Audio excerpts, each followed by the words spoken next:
Welcome to Tales She Told Me, a podcast featuring ordinary women who have overcome and done extraordinary things. I'm your host, Farah Haider.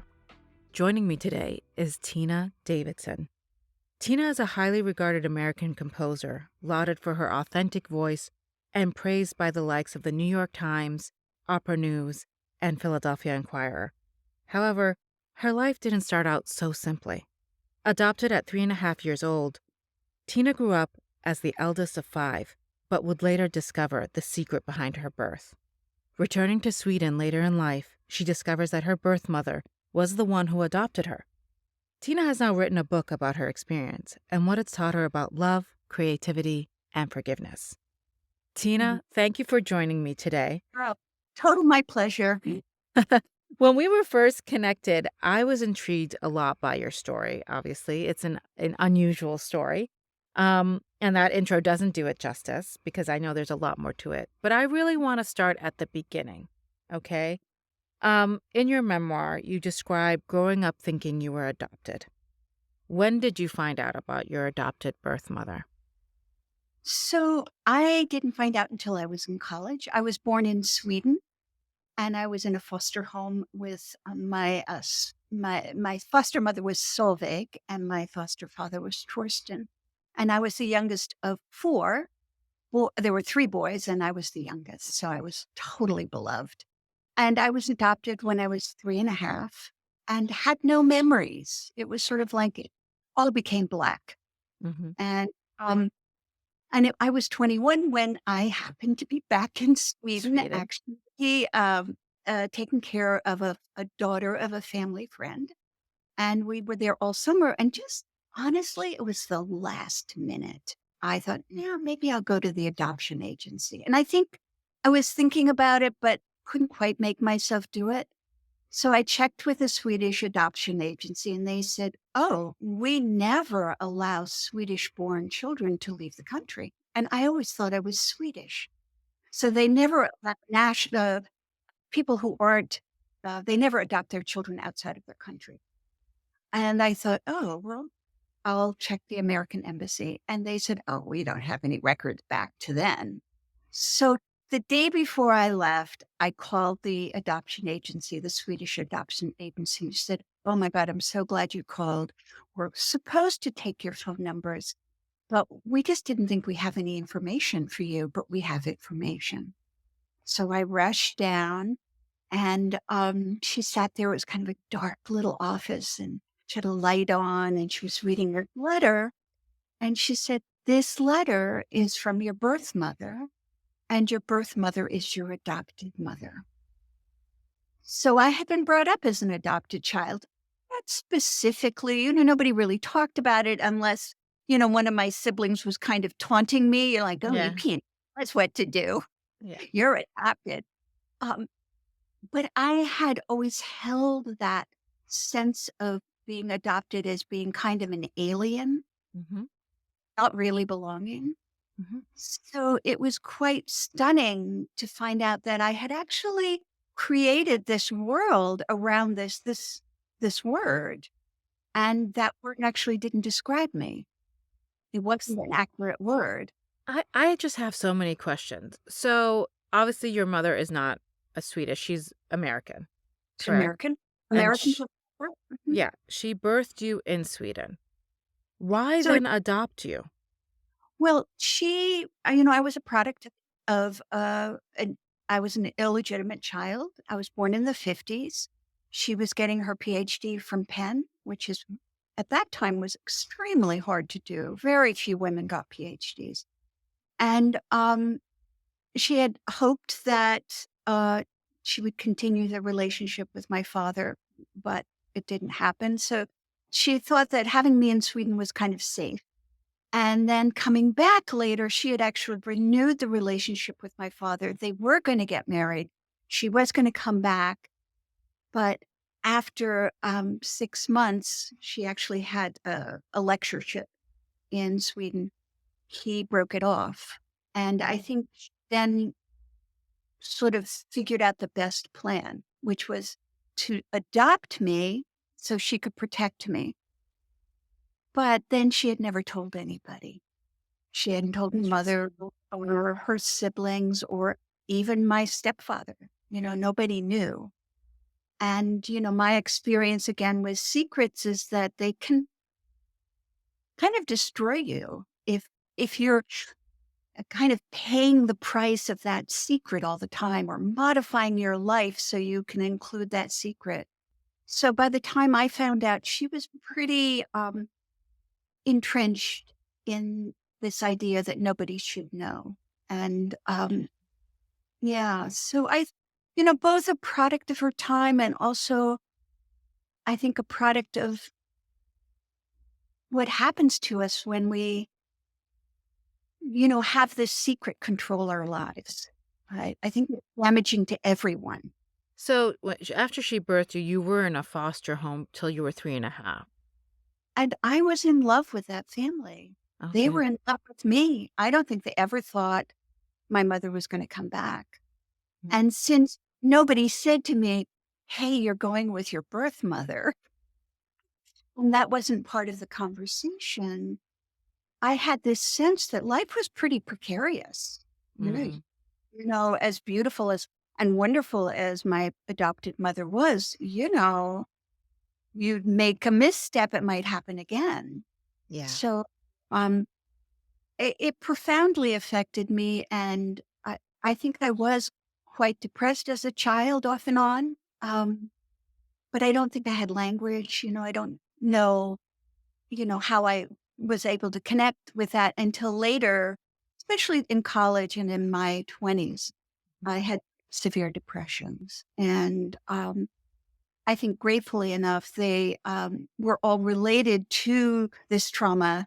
So when I did start to do therapy and really gain control, honestly, gain control of the narrative, my depressions almost completely stopped after many years. So Yeah. when you were adopted, did you have siblings? Did your mother ever marry, or did she just My say, mother remarried. What she didn't remarry, she married, and then I was the oldest. okay. And then I, later in life, became connected to my father's family, and he had a lot of kids. Mm. So I'm the middle of 11 on his side, and Wow. one of 15 altogether. Wow. Well, I mean, I come from a large family, so it's Yeah. a beautiful thing. Can be a beautiful thing. Obviously, yours is a little more complicated. Mhm. Um, so that's so curious to me. So she never told you. So when you did find out, did you obviously you ended up telling her that you knew, Yes, right away. and I'm curious, like, what was her reaction? She was still very married to this narrative Mm. that she needed to protect herself, that people would, she'd lose her job, she'd lose her status. And so she was very resistant to me having my own voice in it. Um, and in effect, to kind of way, writing the book, which I started about 10 years ago, was very important in being able to put the pieces together.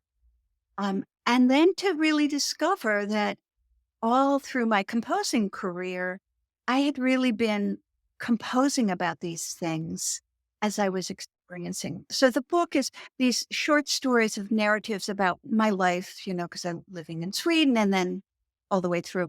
And then the next chapter is always from my journals as an adult. It's not only looking back, because I was doing a lot of processing at that time about my childhood, but also creating music that spoke to some of the things that I was going through. Um, So that's beautiful because that's actually something that I wanted to talk to you a little bit about. Like, when did you start composing, and how has music played a role in your life? well, I think I've always, let's back up a little bit. I started playing the piano when I was 5. And by the time I was 7 or 8, I was practicing pretty seriously. It seems, now that I have students of my own, I can't imagine them at 8 or 9 practicing an hour a day, but that's what I was doing. Yeah. And I think that music was really, in a funny way, sort of like reading. It was an escape. So I could sort of immerse myself into it. I could be in, like when you put your head, you're in a lake and you go down, there's this whole protected world. You can't hear very much sounds, you can't see very well. And you're kind of almost one with the water. And I think that's what I loved about music. But I think also, you know, I did sort of psychologically step away from life a lot. I dissociated a lot. And so music in a funny way has a kind of dissociation quality to Hmm. it. Yeah. And I think a lot of people, if they were readers as children, it was like, it's kind of dissociation. You were suddenly not in your own world Mhm. and you're kind of protected from your world in a really wonderful way. And I Yeah. think that's what music was for me, that kind of a safe haven. And I didn't really start writing music until I was in college. And then it was just all I wanted to do. I Yeah. think I had this urgency, sort of unconscious urgency to understand myself. And this seemed to be the perfect way. And in fact, I could write music and people wouldn't really know what I was talking about because it didn't have words. So there was a kind of anonymity about it that was wonderful. Yeah. Yeah. That's beautiful. I so you obviously at this point were living with your adopted birth mother. Right. One and the same. Um, did you keep in touch with your foster family at all? I went back when my daughter was 3.5, and I had this wonderful experience of seeing how old I would have been when Mhm. I left. What was the comprehension? Um, when I got in touch with the family, um, I hadn't realized that leaving them was kind of like there was a car accident and they all died. It was that Mm, of trauma, and I don't think we think about that when kids leave their foster families or adopted it's huge. I mean, basically, they all died for me, and not only that, my home was gone, my country was gone, and even my language. I spoke Swedish at that point, so it just evaporated. So it's very started as I started exploring this in my 30s, I was overwhelmed with grief. I was totally knocked over, bowled over. I had no idea that I would be grieving this loss. Not only the loss of the family, but also the loss of not having known. I think there were two things that were happening. So we went back when she was 3.5, and my foster mother went, oh, to backstroke a little bit, when I made the first call to them, um, my foster mother had just died. So I had this sense of having waited for 30 years to find her and missed her by months, literally months. But I went back and I visited with the family. And then when my daughter was 10, so about 7 years later, we actually lived in Sweden, close to my foster brother for about 4 weeks. oh, We there. So we really had a wonderful dose of reconnecting with sort of the land of my birth. yeah, and it must have seemed like a far like now the world is a little smaller, right? You can hop easily, but I remember, I mean, travel wasn't as easy in the 60s and 70s. It was expensive. Right. It was hard, like people didn't travel as much. Right. So it Right. must have felt like really being plucked out and Oh, completely separated from them. oh my gosh, they were gone. Yeah. And because my mother had this secret, we didn't talk about that. I might not, but it was very clear it made her uncomfortable. And, I think when children are feeling not very trusting of their environment, worried about it, they take any cue that they can, and and also assume that somehow they did something wrong. Yeah, they I become hyper aware of. hyper rare. So my mother would say, "Well," and I go, "Oh boy, she doesn't want to talk about it." Yeah, Well, I wouldn't pursue it. interesting. Also, when you feel untrusting, especially as a female, I was into like helping out, being a good daughter, being really I was very funny and cheerful, and, um, I think, I was nervous. There was always this unspoken dread about what could happen. Yeah. So, what was the most life-changing experience that kind of led you to become a classical composer? Because it seems like your music is really tied up with your story. Mhm. I think, oddly enough, the seed was when I was 11 or 12.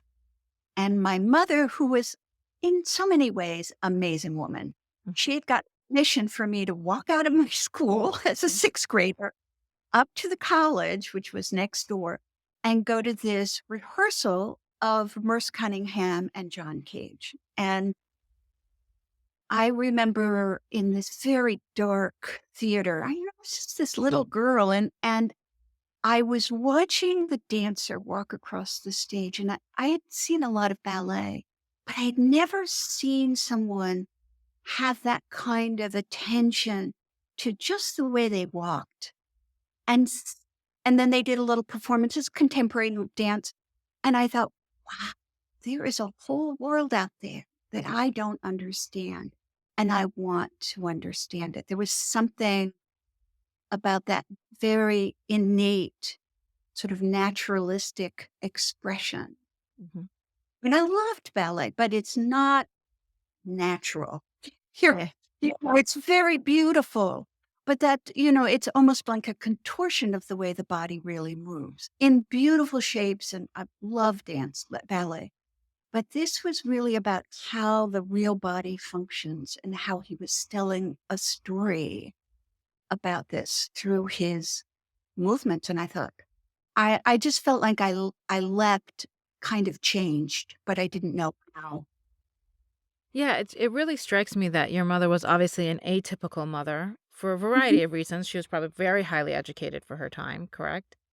mhm. Very, very highly educated. We know that because of the scholarship and everything. And she also seemed, I think, open to maybe providing you with opportunities that other mothers at the time wouldn't think about for their daughters, especially. Great. She worked full time as a teacher. We traveled all over the place. She was very into educating us, taking us to art museums. She was a great storyteller. I mean, we had like a kind of an amazing childhood that we were sort of educated in the world Hmm. rather than educated through schools. Yeah. Although, of course, she would make us do our homework or whatever. But she really believed in breaking down barriers between cultures and seeing things directly rather than just reading about them. Although she was a scholar as well. Yeah.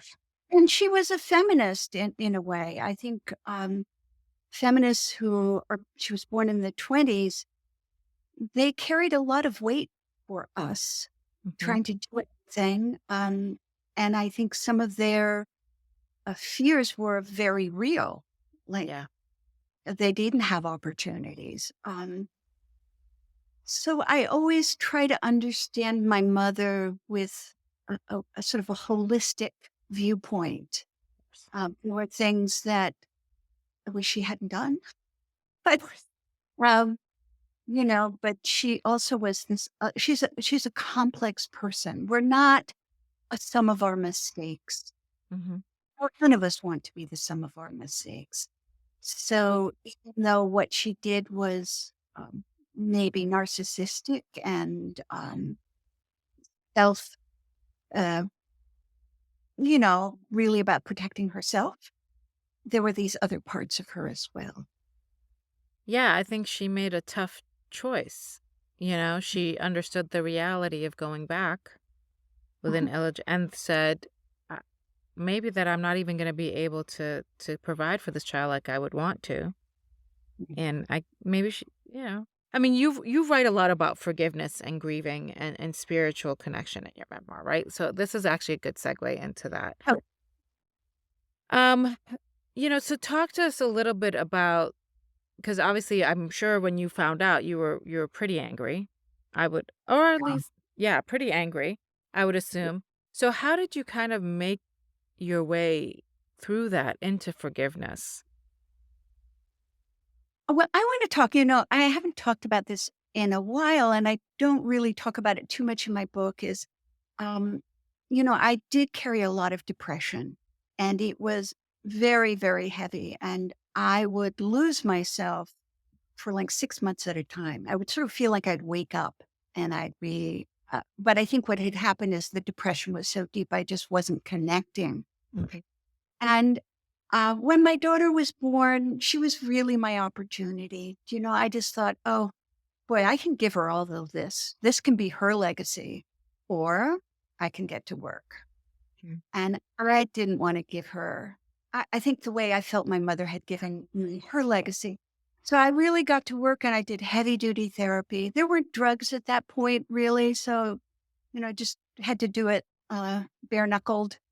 Um, But I got to the point, and this is before forgiveness, where I started to wonder where I would be as an artist if I didn't have the depression.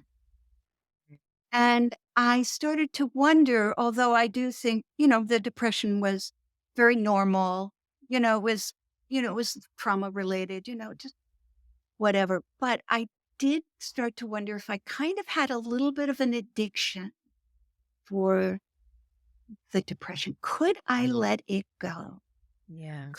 I and for a while I thought, oh well, how can I be a composer? How can I be an artist? Aren't artists always, moody and depressed? And you know, uh, this is sort of my being is this sort of tortured soul. And it took me a lot of thinking to decide that maybe I could proceed without it. And that was a turning point for me. I do think that it kind of became a crutch. I think it was very genuine, very honest. And then as I was going through it, I really had to think about, do I want to let it go? And then I think that also allowed me many, many years later to come to forgiveness, because that is also about letting stuff go, Yeah. holding on to the story, having enough confidence that you can live without that story and create yourself anew. And I think that was very, very important to my getting to where I am now. And also being willing to risk for my for my music, that I was going to, I would able to be writing about joy, Yeah. not so much about, I can see the joy, but it's over there, Yeah. far away.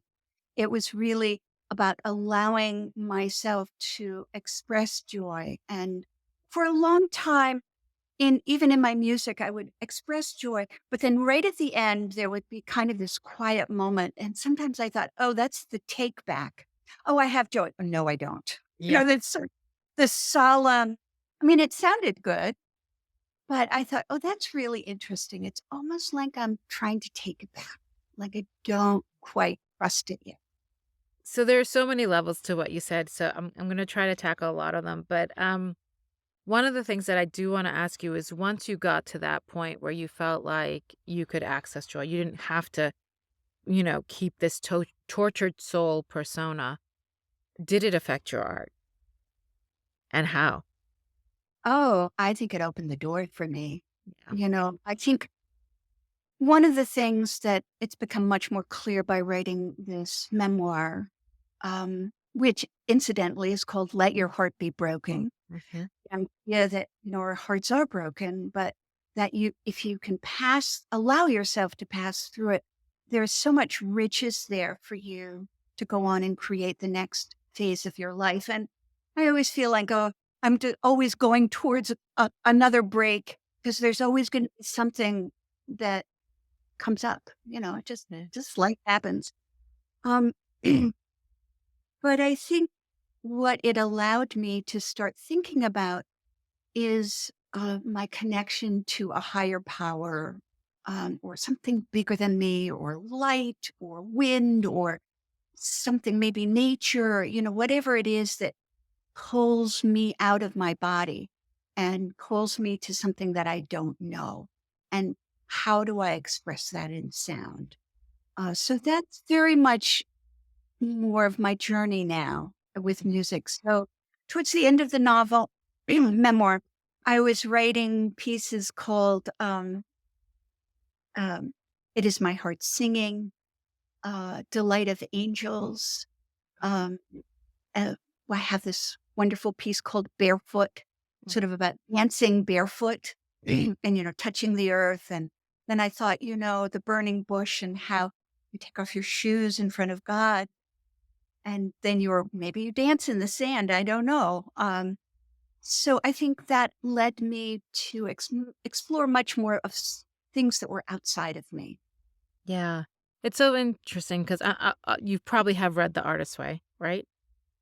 A long time ago. Yeah, Yeah. a long time ago, but Julia Cameron, like, that's one of her biggest, kind of, subjects she tackles is this tortured soul persona that an artist has to be, and her argument is very similar to your own, which is it actually reduces you as an artist, Yeah. not the opposite way, and, she was an alcoholic, obviously, so she talks about alcohol addiction and all that. Mhm. Um, anyways, so that is a wonderful kind of segue. So in the memoir, you mention meeting Ernest Hemingway. And I'm Yes. sorry, I can't let the the interview go without figuring out this story. Like, how did you meet Ernest Hemingway, of all The people? well, thanks. My mother and stepfather, they got married kind of late. I was 5. And we all drove down to Key West and they eloped, in their 30s. Um, and I was their witness. And they decided that their project as young professors, they were both professors, English professors, was to interview famous authors. And who was the closest in Key West? Well, it was Hemingway in Havana, Yeah. right? So I think it was 57, 58. So we flew over there and somehow they got the number and asked if they could come visit. And they said, "We're young professors. We'd like to interview you." So we got there and turns out to be Christmas Day of all things. And Hemingway's oven was broken and he was extremely grumpy. He just was not a happy guy at that moment. And he looked at my stepfather and there was a camera on his and he said, "I don't think you're professors. You're just journalists and you snuck in here and here I'm this little 5-year-old is with them." So he calmed down and have beautiful pictures of him, just beautiful pictures. I remember the house more than him. I remember somebody sort of taller than me. There are these beautiful pictures of him and sadly he committed suicide about 4 years later. But they went on to have interviews and meet like Carl Sandburg's, Carson McCullers, Catherine Ann Porter, and I don't even know all of them, but a lot, so that was one of their adventures. Wow.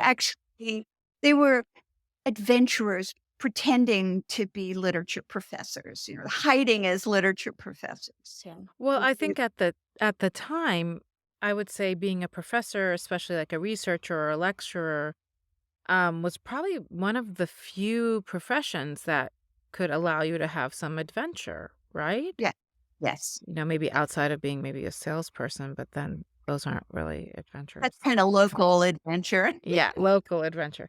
No, Yes. absolutely. Yeah. But I understand that you have traveled yourself a lot.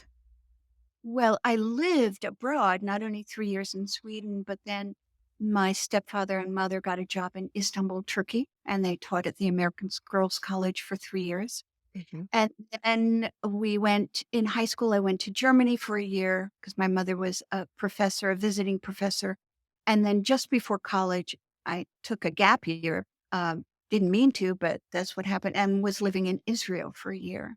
Oh. And learned so much about, imagine living in Germany 1 year and then 2 years later living in Israel and trying to understand World War II, which we didn't really learn that much about, but learning it sort of from the ground, that was really an experience. And also having lived in Istanbul, having a real strong sense of affinity with sort of Arab culture, which I loved. Um, that was also hugely important to my sense of being more of a world citizen. Yeah. Uh, yeah. Yeah, so I don't know if you know this, but I actually, grew up in Beirut.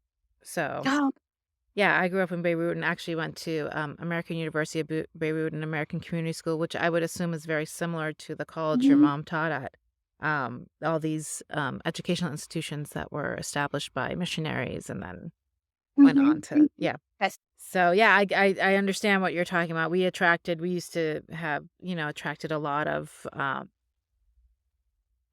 just a lot of basically expats and foreigners, etcetera, just Mhm. because of what we were in. So it's a great place to learn different Well, I perspectives. think James Baldwin was living the wonderful author was living in Istanbul at that time, and actually came to our house for an interview, I think a party.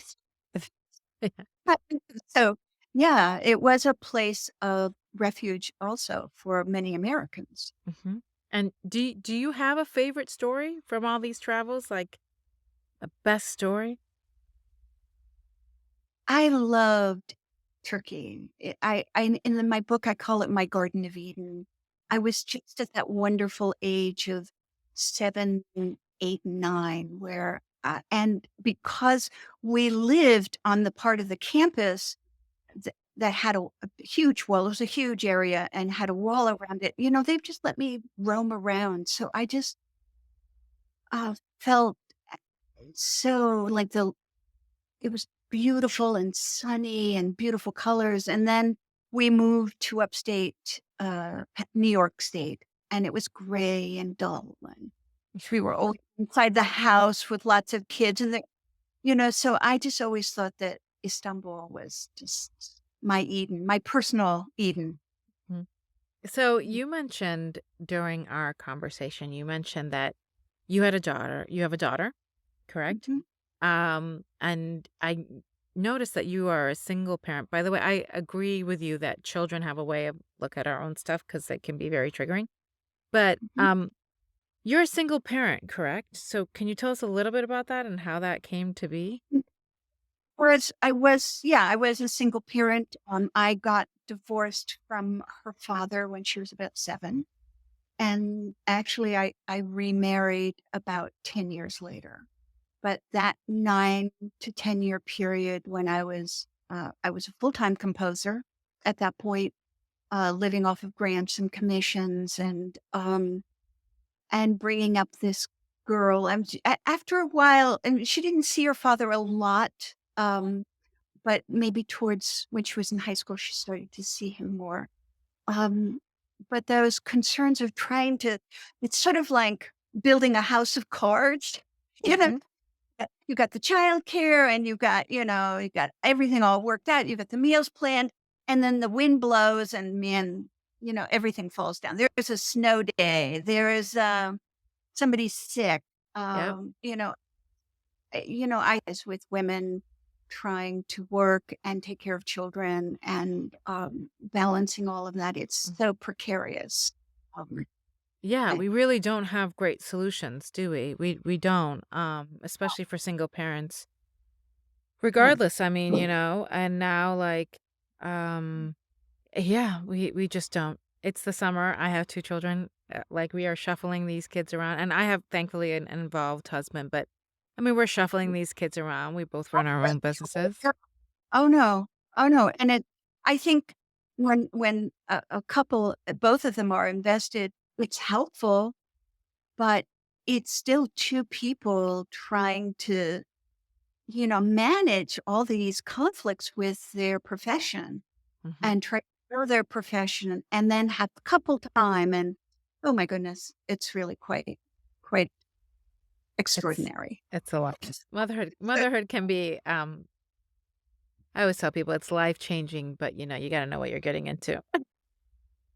well, I read about it in my book, there's this wonderful book, which I've forgotten what the name is, but, she says, tie your tube, have your babies or tie your tubes is what Yeah. how she, and eventually she says, each is a loss. Yeah. There's not a perfect solution. It's not either or and one is better. It's you're going to lose something and either I think for me, the gift from my daughter was I became connected to myself. Yeah. And I had to be connected if I was going to be a good parent. And that was a struggle. Of course, the opposite of the gift was that I was always there was always a conflict about me being very preoccupied with my work and many times not being I might be physically present for her, but I wasn't always present. And I think actually for her to read this, Hmm. so wonderful for our relationship. She's getting a kind of my view of what it was like to struggle with these things as she is now sort of my age in this book. And Yeah. it's really been wonderful to hear her talking about it. Yeah, I have to admit, becoming a mother has really changed my ideas about my own mom, Mhm. um, and some of the struggles I had with her, and I'm like, you can access just because you've lived it, right? Like, that you cannot I don't think you can accurately describe to anyone what it's like to be a mom in any situation, whether you're single or you're not single parent or whatever. But so these kids, once they get really read or get involved in what it's actually like, there's an eye-opening experience. And I have to Yeah. think that with your history of like secrets and how they played a role in your life, did that affect the way you kind of approached your own daughter? Of course. Of course. And unfortunately, because I was learning and growing about this as she was growing up, I'm sure it affected her in some negative ways. Um, I think what it's made me is really, as a goal in my life, is to be emotionally honest.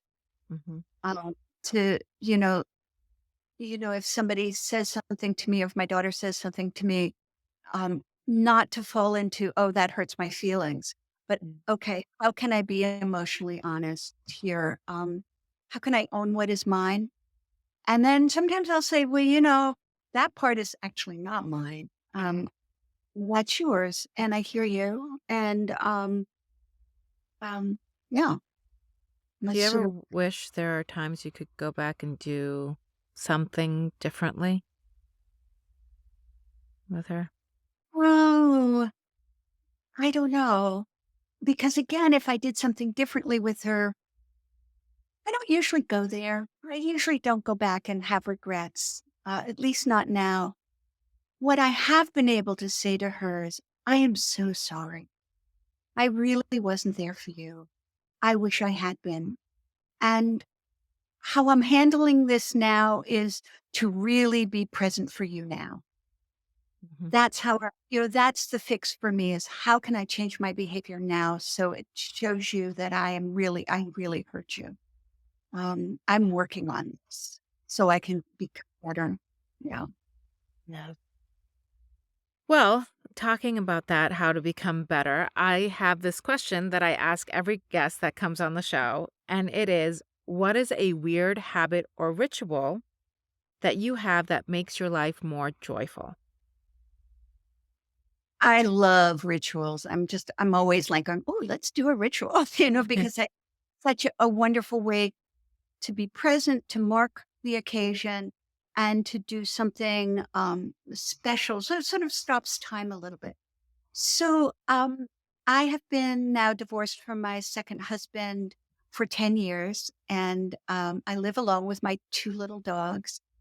And one of the things that I do as a ritual is I always cook a nice meal for myself, and I always light candles for myself. I always sit down and light candles. And somehow that act of actually physically lighting the candle is it's an action, it's a choice. It's about illuminating my life, taking that time. So I think that's what's wonderful about rituals. It's that they really incorporate the choices that you're making. Um, And, I always love them. And I always blow them out and say, blessed be the light, because I'm so grateful to have light in my life. Um, and so I would say that that was one thing that I do. Well, Tina, it was a pleasure having you.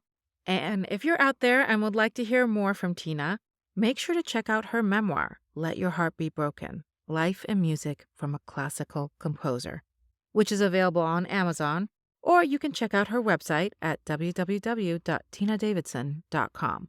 All links, as always, in the show notes below. And I'd love to hear from you about this episode. What are you looking to forgive? Hit me up on Instagram or Facebook at Farah Haider, and don't forget to hit the subscribe button so you'll get notified when a next episode is available.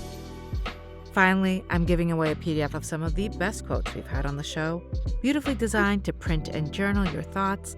Email me at farah@farahhaider.com and title it Quotes. Talk to you soon. Till then, chase your happy.